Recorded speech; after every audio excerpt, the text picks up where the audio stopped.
resources on their lands. This is another major step forward. We say energy is the lifeblood of society, the circulatory system. Minerals and metals, they're the skeletal infrastructure, the physical upholding of everything we do. Everywhere we walk and operate, your cameras, everything you hold are made out of metals and minerals. President Biden thought it was appropriate to offshore both of these industries outside of our country. That has not left us in a strong place. President Trump, in his first term, and even more strongly in his second term, is bringing those industries back to our country. America was a mining powerhouse for a long, long time, and our mining industry got squelched. Now we're seeing it come back to life. You saw the president's truth not long ago about a deal for lithium in Nevada just a week or so ago. This will more than tenfold increase American lithium production. And this infrastructure, this mining road in the Ambler Mining District, will just have immense impact on future mining opportunities for our country's security and economic opportunities for the people of Alaska. Our critical minerals and mining expert within the administration is standing right next to me, David Copley. I'll see if he wants to add any words. This is a really big deal for the American mining industry, and I think it shows the president's seriousness about getting this industry going and making sure we have the critical minerals we need for our defense industrial base and for our broader economy. Thank you very much. And I think we want to get this going by a certain time, so I signed it. And Will, I'm going to give it to you, and you get it filed. And yes, sir. Good job. Thank you, sir. It's a big job. Thank you very much.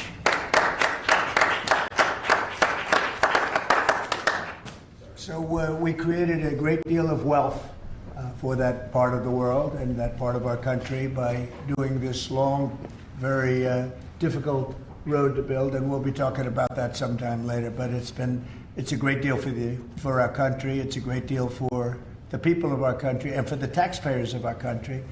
And if you have any questions on that, let me know. When do you Steve? expect the road to be constructed, and how quickly will it get underway? Go ahead. Well, this road, as I said, industrial road, it'll have ownership. It'll likely be split between the state of Alaska, the federal government, and the Native Alaska corporations. We would expect that construction would begin next spring with planning throughout this winter. The 211-mile long road will be a gravel road with a solid design base to handle the weight of the trucks that are going in and out. This is typical design that far north because asphalt with a freeze-thaw cycle, very difficult with asphalt or concrete. So gravel, a fantastic gravel road is going to have the least impact on the environment, going to be the best suited purpose. Alaska's done this in the past with the Red Dog mine. They built a toll road that again has ownership. The companies that use the road pay to transit that road. So this is an economic model used around the world in mining districts. We'll apply it right here. And again, it's going to generate revenue for the American people and for the citizens of Alaska as opposed to a cost. And also 2 bridges. We're going to build 2 bridges that will be able to complete, and we'll get them up very quickly. And how long to complete? 211 miles. Yeah, we'll get it done in less than a year. It's going to come in three phases. The first road, as President Trump said, will go quickly, which is they call it a pilot road. We'll build a single lane gravel road through the full duration of it. That'll be then expanded to a second phase and then a third phase over time. But again, we want to get that pilot road built because then we can help get materials back to help the mine get started quickly as well. Right. Mr. President, there's negotiations happening with your team in Egypt right now over your proposed peace plan. It was reported by Axios over the weekend that you had a call with Prime Minister Netanyahu where you told him to stop being so negative and to take the win when it came to Hamas's response to that. Is that true? And no, it's not true. He's been very positive. He's been very positive on the deal. Everybody is. I think every nation is. We have just about every nation working on this deal and trying to get it done. Something that you could say 3,000 years if you look at it in certain ways, or you could say centuries, but this is a deal that incredibly everyone just came together. They all came together. No, Israel's been great.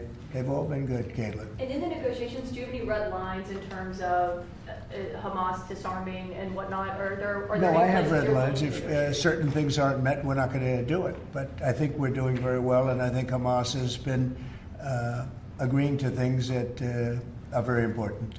Mr. President, the government shutdown, Mr. President, if the vote today fails in the Senate, will that trigger layoffs? It could. At some point it will. And, the Democrats are the ones that started this. And if you think about it, it's about health care to a large extent. It's about we want great health care for people. We don't want to give the money away to other people that come pouring into our country. And they've already poured it because nobody's coming into our country. Now we have the border totally stopped. In fact, numbers we just announced again, we're at another 0. So we have 0 for 4 months in a row. 0 people coming into our country illegally. That's a pretty good number. I'm not sure even I can believe that, Doug, if you want to know the truth. 0. We went from millions of people to 0, but it's pretty close to that number. And the way you stop them is not to give away, not to announce that you're giving everybody free health care, free this and that. But what that does is it affects the American people because the American people are unable to get good health care. Obamacare has been a wreck, as you know, and to do that, we have to keep it propped up and do the best you can with it. Begin with the Democrats, and some very good things could happen with respect to health care. Would you make a deal with them on the ACA subsidies? If we made the right deal, I'd make a deal, sure. So you would make I mean, you have right now subsidies. You have subsidies. That's the problem with Obamacare. The subsidies are so much. It's billions and billions of dollars is being wasted. And we can have a much better health care than we have right now. And we're talking to them. I mean, I'm not saying that's going to happen because this has also been going on, not for 3,000 years, but it's been going on for a long time. But, yeah, So we're talking to the Democrats. You would work to make a deal with them on. I'd like to see a deal made for great health care. Yeah, I want to see great health. I'm a Republican, but I want to see health care much more so than the So, Democrats. Mr. President, on all of this, as you know, the American people are experiencing a lot of pain with any kind of government shutdown. And while you're dealing with Democrats and, of course, Republicans are standing their ground, what is your message directly to the American people who may encounter some of this pain and despair? How do you give them hope? Well, up till now, there hasn't been a great deal of pain. There could be a great deal of pain, but up till now, there hasn't been. I will say this, just hang in there because I think a lot of good things are going to happen. That's all I can say. I mean, I think a lot of good things could happen, and that could also pertain to health care. Mr. A follow-up question. President. We have seen a surge in attacks on ICE agents across the country, including the shooting in Dallas and over the weekend in Chicago. We saw 10 cars boxing in on ICE agents and another one ramming into an ICE vehicle. Yeah. We have heard Secretary Noem saying that some of these attackers are actually organized and they're planning to kill and ambush these officers. Right. What are the consequences for these? Very severe. We're going to have very severe. We're going to find out who's going after our federal agents. So when you look at Chicago, they've had probably 50 murders in the last 6 or 7 months, 8 months. Many, many people shot, like 30, 40, 50 people shot. Didn't die, but they've been shot. It's like a war zone. And then I listen to the governor and the mayor get up and say how they have it under control. They don't. It's probably worse than almost any city in the world. You can go to Afghanistan. You can go to a lot of different places, and they probably marvel at how much crime we have. Then you go to Memphis, where we are right now. Now, it's just like in Washington, D.C. right now. You people know better than I do because you have to live right inside. And so many of the press have come to me. They've said, I can't believe it. It's changed so much. We have a safe city in Washington. Memphis will very soon have a safe city. Chicago can be very, very safe. It's going to be very safe. But Chicago is going to be very safe.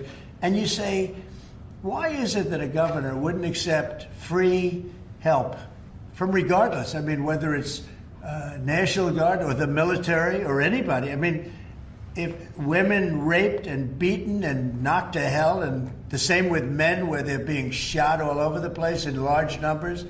I mean, we had a week in Chicago where 11 people were murdered and 38 people were shot. And then we have a governor get up and say, oh, it's safe, we can handle it. He can't handle it. He's an incompetent guy. That's why they threw him out of the family business. They threw him out. I knew the family business very well, and they threw him out. And now he's the governor. And he should say, we'd love to have a safer place. Chicago's a great city, potentially. You know, I told you, the head of the Union Pacific Railroad said, sir, save Chicago. It's a great city. It's going to be lost if you don't do it. We have no choice but to do this. And when judges give us rulings that, you know, you don't have to do it, Portland is on fire. Portland's been on fire for years. And Not so much saving it. We have to save something else because I think that's all insurrection. I really think that's really criminal insurrection. So I appreciate the question. These are unsafe places. We're going to make them safe. So you see what's going on in Memphis. Not pretty, but you know what? We're doing a pretty job because it's going to be a very safe place in a little while. And the people of Memphis are so happy that we're there. And the people of Chicago. So you have black women with MAGA hats on in Chicago, all over the place. They want the guard to come in, or they don't care who comes in. They just want to be safe. And they really don't care. You know, there was one woman, and she was great today. She said, you know what? I don't care if it's the National Guard, the Army, the Marines, the Air Force. I don't care who comes in as long as we're safe. And that's the way most of the public feels.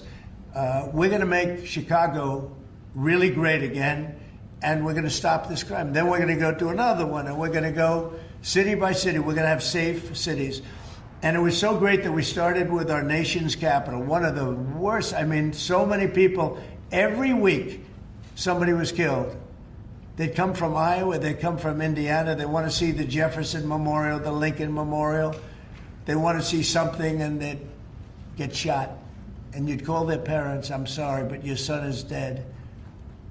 And they go, what do you mean he's dead? Came to Washington, D.C. Not anymore. That's not happening anymore. We have a safe place. We have a safe capital. It's as safe as we have probably almost just about in the country. And if you look back 6 months ago, 7 months ago, this was a death trap. You look back during the weekend. What? The Insurrection Act, under what conditions or terms would you? Well, I'd do it if it was necessary. So far, it hasn't been necessary, but we have an Insurrection Act for a reason. If I had to enact it, I'd do that. If people were being killed and courts were holding us up, or governors or mayors were holding us up, sure, I'd do that. I mean, I want to make sure that people aren't killed. We have to make sure that our cities are safe. And it's turning out, and we started with D.C. It's been so successful. Think of it. People wouldn't go to restaurants. The restaurants were closing. We were losing a lot of restaurants, as you all know. And now restaurants are opening, and they're thriving. And I went 2 weeks ago, and it was great. I'm going to go again. I felt very safe, very safe. Forgetting about guards and Secret Service, I would have gone. It would have been very safe. D.C. is a great, and look at the cleanliness of D.C. Look at how it's clean. You don't have tents all over the place. We had parks where you couldn't even walk through the park. You had people from tents, and they were violent people. Some of these people were violent people.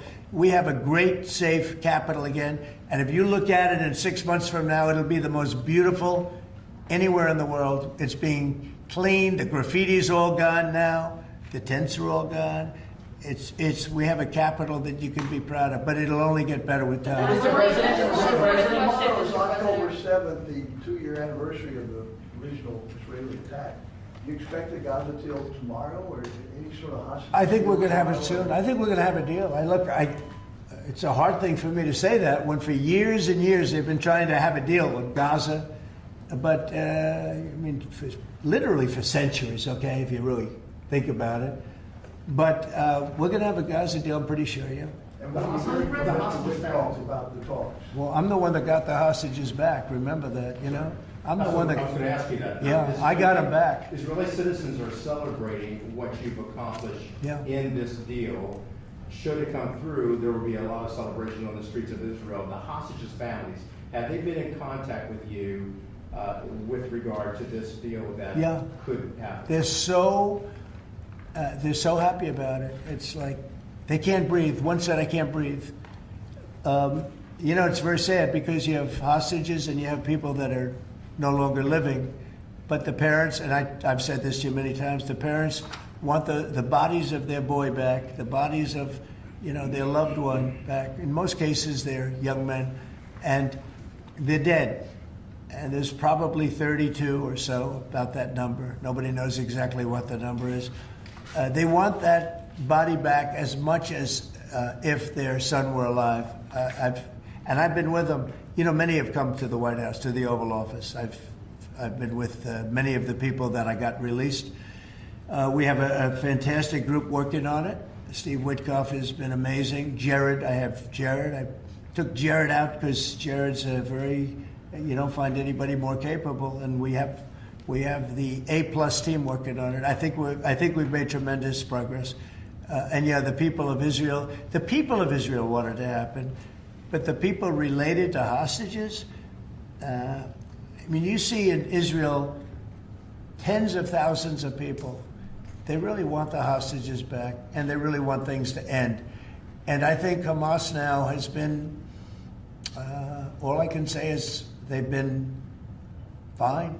They've been fine. I hope it's going to continue that way. I think it will. I really think we're going to have a deal. We have a really good chance of making a deal, and it'll be a lasting deal. We want to have peace. This is beyond Gaza. Gaza's a big deal, but this is really peace in the Middle East. And the amazing thing is we have every Arab country, every Muslim country, we have every country surrounding. They all want. I spoke with President Erdogan of Turkey. He's fantastic. He's been pushing very hard. He's a very powerful guy, and he's been pushing very, very hard to get this deal done. And Hamas has a lot of respect for him. They have a lot of respect for Qatar. They have a lot of respect for UAE and Saudi Arabia. We have everybody is on our side to get this deal done. There's never been anything like it. Nobody's ever seen it. There's always been like 80% of them don't want something done. I think virtually we even had a signal, a very strong signal, as you know, from Iran. They'd like to see this done. Mr. President, Governor Abbott offered up the Texas National Guard to you. Have you had any other conversations with other red state governors? Yeah, I have. They're willing to offer. Every one of them is willing to offer whatever we need. We thank Governor Abbott of Texas. Every one of the red state, as you call them, red state governors is willing to give whatever we need because they want our agents protected. You know, these ICE agents have a tough job. They have to go in and get, in many cases, stone cold criminals, hardened criminals, long-time criminals. And every, essentially, Republican governor has offered up whatever we need. And some Democratic governors also. Daniel? Yeah, Mr. President, thank you. A quick question on the subject of the order. The Biden administration. At DP World, our global reach means more than just scale. It means reliable, agile, intelligent supply chains that keep your business moving smarter, faster, safer. It's time to change what's possible. Critical minerals, rare well, it's earths. necessary, Can you just talk right? about how important that is over the next 4 years, sir? Well, it's very necessary. You know, in the past, we were able to go to other countries, buy whatever we want, but all of a sudden, if those countries are hostile, and by the way, China hasn't been. We've made deals with China. You know, they approved the TikTok deal. Everyone said you'd never get the TikTok deal approved. They approved it, and we have great people buying it. Big, strong American companies are buying it, the most prestigious companies there are, actually, and they're going to make sure everything's good. But President Xi was great. He approved it. So I'm not saying hostile, but it's good to have our own minerals. And, you know, we create a tremendous value by creating a road. We build a road that only we can do because we have the rights to do it, number one, and we have the power to do it. And so we build a road that's over 200 miles long through a very beautiful area of the world. Actually, it's incredible. When you look at it, it's incredible. But a rough area from the standpoint of building. So we get a road done. And with that, we unleash billions and billions of dollars of wealth. It's pretty amazing when you think of it. And it's wealth that we need if we're going to be the #1 country. You know, we're #1 now with AI. You probably read. We're beating everybody with AI at levels that nobody ever thought even possible. And one of the reasons we are is because of energy. So our grid is old and tired, like most grids are. They get old with time. I mean, you know, the older you are, the older the grid gets, right? But I've allowed the people building AI or other plants, other types of plants, but AI in particular because they need so much electricity. I've allowed them to build their own power. And it's been amazing. They're building massive plants, and with the plant, they're building their own electricity. They've become a utility in a sense. I said, maybe you'll do better with the utility than you do with the AI. I don't know. But we're letting them build their own electricity. So we don't have to worry about the grid. We don't have to worry about anything. And they're going to build it in such a way that if they have excess capacity, they're going to put it back into the grid. It's pretty amazing. So when they build, we're giving them permits to build their own electric power plants, and it's incredible when you see what they're doing. And because of that and other things that we're doing, we're leading every country. Nobody's even close to us with AI. And AI seems to be the big thing. I don't know. I can't tell you that. There are a lot of people building, and a lot of people have high stock prices because of AI. So a lot of people think it's great stuff. And I think it's great stuff. I look at it, it's amazing what it can do. In terms of medical costs, in terms of knowledge, it's basically information, and information at a level that nobody thought possible before. So we'll see. But they're building plants where you saw the one overlay that I did where, in this case it's Meta, one of their plants is essentially almost the size of Manhattan. And that's a building, it's a building that covers Manhattan. So it's big stuff. And nobody's even close to us. We're leading AI by so much. Mr. President, yeah, go ahead, please. Since the start of your administration, we've seen a lot more Americans wanting to join ICE. And as we're seeing more attacks on them right now, what's your message to rank and file ICE agents who are trying to do their jobs but are facing 1,000% increase in attacks? I love your questions, I like you. So who are you with? I'm with NTD. Very good. The one who got mugged. You were the one, that's what I thought. You got mugged. You're not getting mugged anymore. No, she was really, you're lucky to be with us with that deal that happened. I know all about that. Not anymore, though. You feel a different world out there, right? Totally. If you're safe with the baby nowadays. Oh, good. Well, you're safe now. Nobody's going to be hurting you in any way. Thank you, Mr. President. Okay, thank you very much. Mr. President, I'm going to go to court today. Thank you. So the bottom line on your question, we're just going to make things real safe. We're going to have a country that you can be proud of, not a country that you read about every day where somebody gets mugged from behind or hit over the head with a baseball bat. Those people aren't with us any longer. Yeah, please. Mr. President, yes. Thank you very much. Thank you, Mr. President. On today's call with Lula from Brazil, Yeah. are you considering lowering tariffs after the call? Well, I had a great talk with the president of Brazil, who's a good man. I met him actually at the United Nations. I was going up to make a speech, and I didn't have a teleprompter. I was walking up to my teleprompter. I said, I don't have a teleprompter. But just before that, I met with President Lula, and I found him to be very good. I mean, we had a very good talk for about, 2 minutes. And then I went up to make a speech, and I was surprised to see, how would you like that one, Doug? I've got every leader in the world sitting out there. My teleprompter isn't on. You know why, Daniel? Because it was a rigged deal. But fortunately, I made a better speech than I would have if I read it off a teleprompter, which is pretty easy to do. So it was quite a day. That was a big day. But we met, and we liked each other. And, we had a great conversation. We'll start doing business. And are you considering traveling to Brazil for COP? At some point, I would, and he's going to come here. We talked about that. And a follow-up question on Israel. Israel government has been arresting and reporting activists that were traveling to Gaza. Today, Greta Thunberg, for instance, also some... Well, she's just a troublemaker, I mean, she's no longer into the environment, now she's into this. She's a troublemaker. She has an anger management problem. I think she should see a doctor. She needs anger. If you ever watch her, she's a young person. She's so angry. She's so crazy. Now, you can have her. I can say this, that I'd have to take a look at it. I would have to take a look. Did they reject that? She wanted to appeal her conviction. And what happened? They said that they were not going to hear her appeal. I see. Well, I'll take a look at it. I will speak to the DOJ. I wouldn't consider it or not consider it. I don't know anything about it. So, but I will speak to the DOJ. Why would she be a candidate for clemency, sir? I don't know. I mean, I'd have to speak to the DOJ. I'll look at it. I have a lot of people who have asked me for pardons.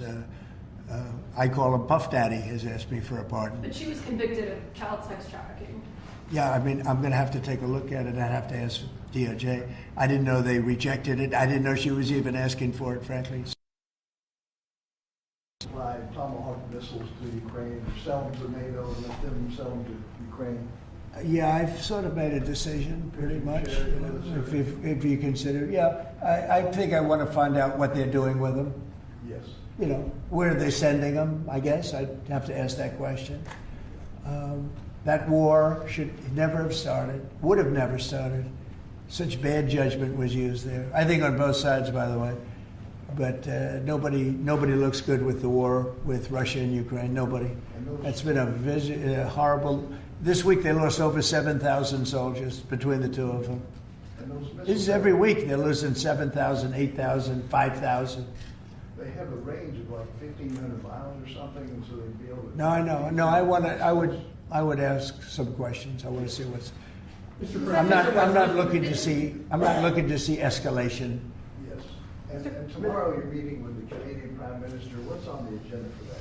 Well, I guess he's going to ask about tariffs because a lot of companies from Canada are moving into the United States. You know, everybody's moving back into the U.S. and he's probably going to be asking about tariffs. They're losing a lot of companies in Canada. They're coming into They left here. They left here 20 years ago when presidents that sat right at this desk weren't doing their job properly. They were probably good politicians, but they weren't good at business, and they allowed these companies to leave. And all they had to do is do what I'm doing right now. And, you know, I'm not saying it's the easiest thing to do, but it is. It's effective. We're a rich country again. We're a powerful country because, you know, I've ended 7 wars. At least half of them was because of my ability at trade and because of tariffs. If I didn't have tariffs to throw around a little bit, you would have at least 4 wars raging right now with thousands of people a day being killed that aren't happening. We settled. You know, we settled 7. We're getting close to settling 8. That would be a big one. And that's something that could happen. But so I think he's coming probably to talk about tariffs because a lot of companies are leaving Canada to come into the U.S. And they're leaving Mexico. And by the way, they're leaving China. They're leaving all over the world to come into the U.S. And would you Nobody's actually seen anything like it. Would you shift your position on tariffs in response to whatever? Well, I mean, look, my positions turned out to, everybody said I'm right. They find billions of dollars that they didn't even know they had. Recently, they said they found billions of dollars and they couldn't understand. I said, check the tariff shelf. And they come in the next hour and they said, sir, you're right. It was from the tariffs. We're a rich, really rich country again. But more importantly, maybe influence. If I didn't have the power of tariffs, you would have at least 4 of the 7 wars raging. I use tariffs to stop wars. If you look at India and Pakistan, they were ready to go at it. 7 planes were shot down. They were ready to go at it. And they're nuclear powers.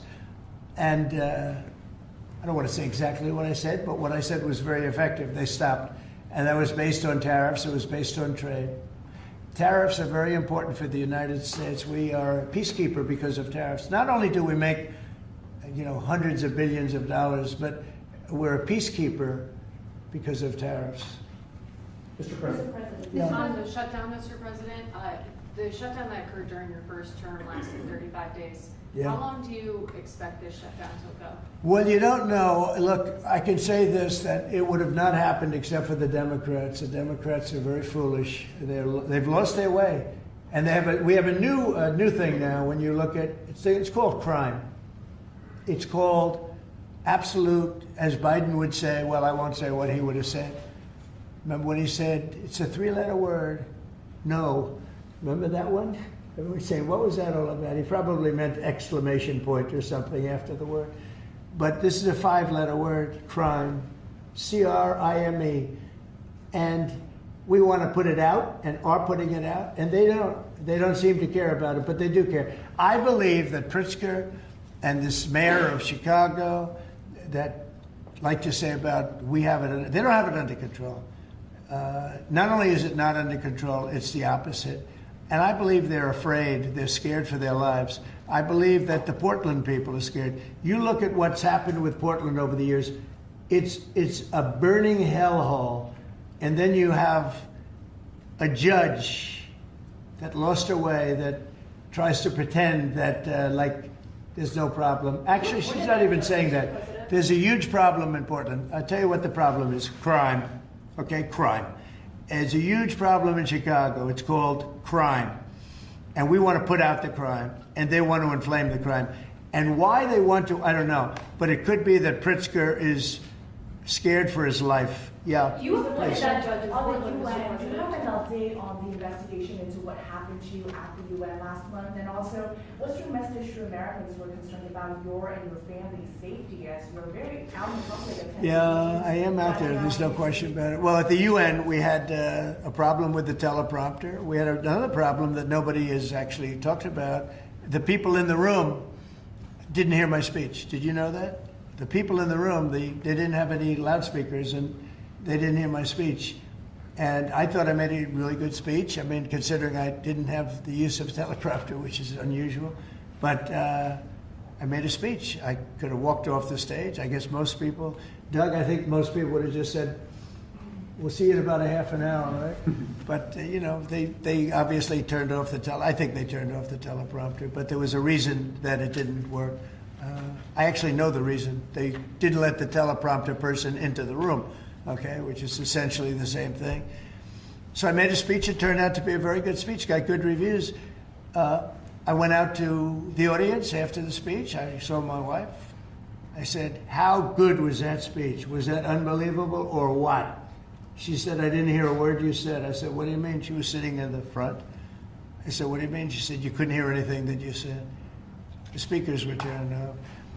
So I think that's pretty bad stuff, right? You know, especially since we support most of the United Nations.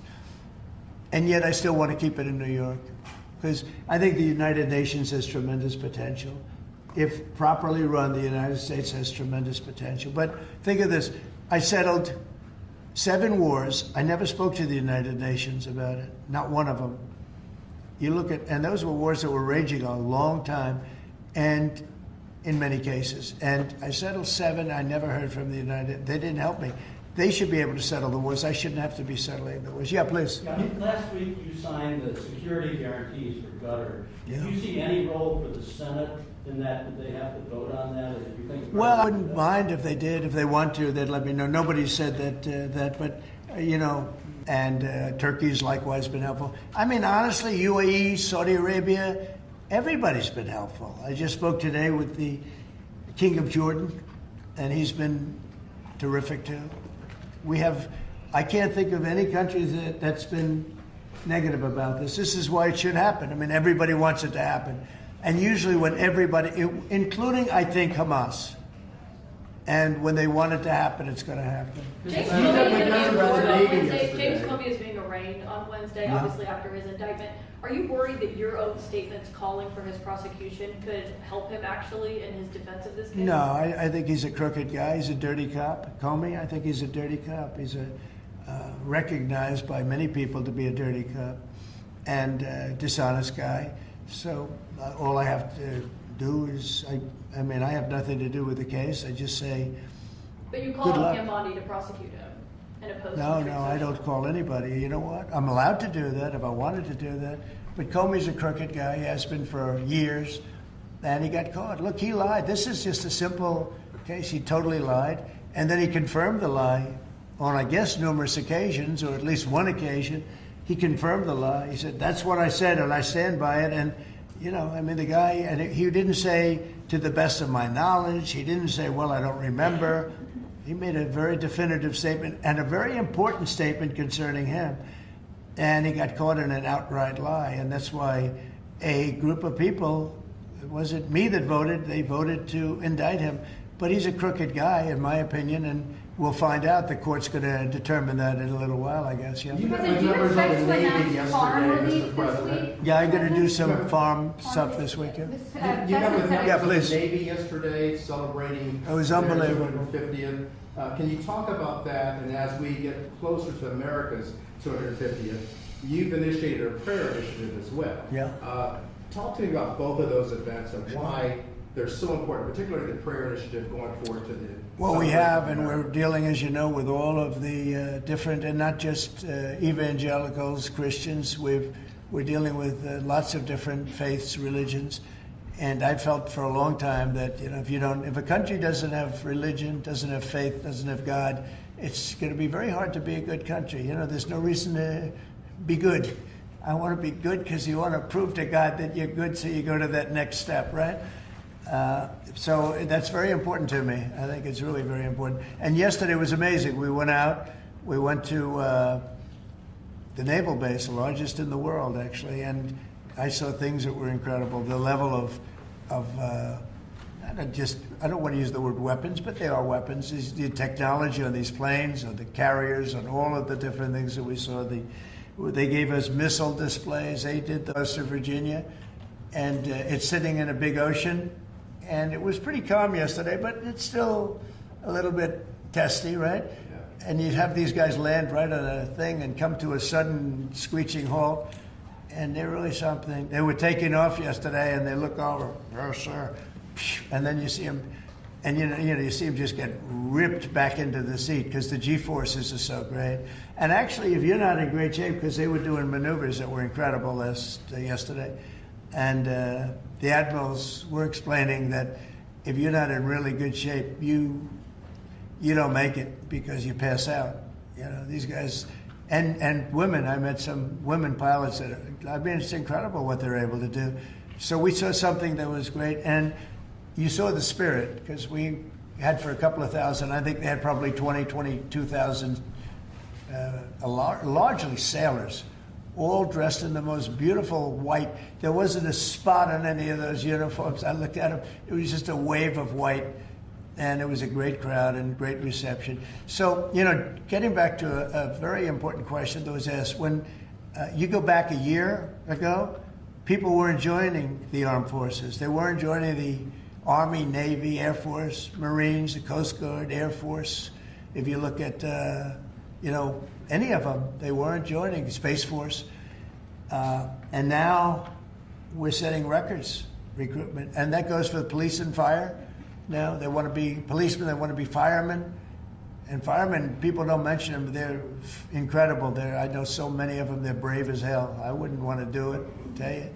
But they weren't able to recruit. The police weren't able to recruit. And the military wasn't able to recruit. We were really off. And I got elected, and it really started on November 5th. I got elected, and somehow the country developed a spirit. Financially, yes, but also with the military. And now we have record levels of people wanting to be in. Every force is filled. We have waiting lists to get into the Marines, to the Army, to the Navy, to the Air Force. We have Coast Guard. We have waiting lists to get in. It's amazing, actually, what's happened. We have a country it was a dead country. And I say it all the time. We had a dead country 1 year ago. Now we have the hottest country anywhere in the world. And it's nice to see you. I've watched you for years on television, so it's nice to meet you. Thank you very much, everybody. Thank you, press. Thank you, press. Let's go. Thanks, guys. Thank you, guys. Thanks, guys.